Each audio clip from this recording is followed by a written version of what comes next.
अब मैं आपको पाकिस्तान की मिस इन्फॉर्मेशन कैंपेन के बारे में अवगत कराऊंगी।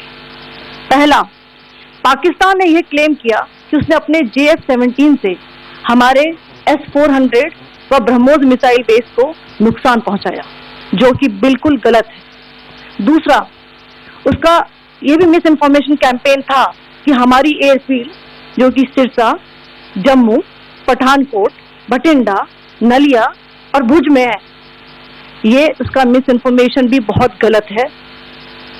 तीसरा, पाकिस्तान के मिस इन्फॉर्मेशन कैंपेन के मुताबिक हमारे एम्यूनिशन डम्प्स जो चंडीगढ़ और बियास में है उसका डैमेज हुआ, यह भी बिल्कुल गलत है।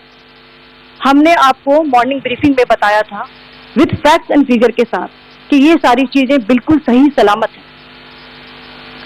अब मैं आपको बताना चाहती हूँ कि पाकिस्तान के एक प्रेस कॉन्फ्रेंस में ये बात की गई थी कि उनके सीनियर मिलिट्री ऑफिसर्स, जो कि पूरी तरह से ये भ्रामक है और तथ्यों से दूर है, कि पाकिस्तान की ओर से ये झूठा आरोप भी लगाया जा रहा है कि भारतीय सेना ने मस्जिदों को नुकसान पहुंचाया। मैं इससे बिल्कुल स्पष्ट करना चाहती हूं कि India is a secular nation और हमारी सेना भारत के कॉन्स्टिट्यूशनल वैल्यूज की एक बहुत प्यारी झलक है।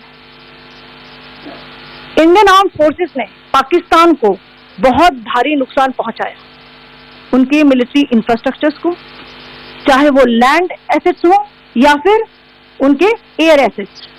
यही नहीं, इंडियन आर्म फोर्सेस ने पाकिस्तान की एयरफील्ड स्कर्दू, जकोबाबाद, सरगोदा और बुलारी को बहुत नुकसान पहुंचाया। इसके अलावा पाकिस्तान के air defence system, radar system, उनको भी एयर स्पेस में अनडिनेबल किया।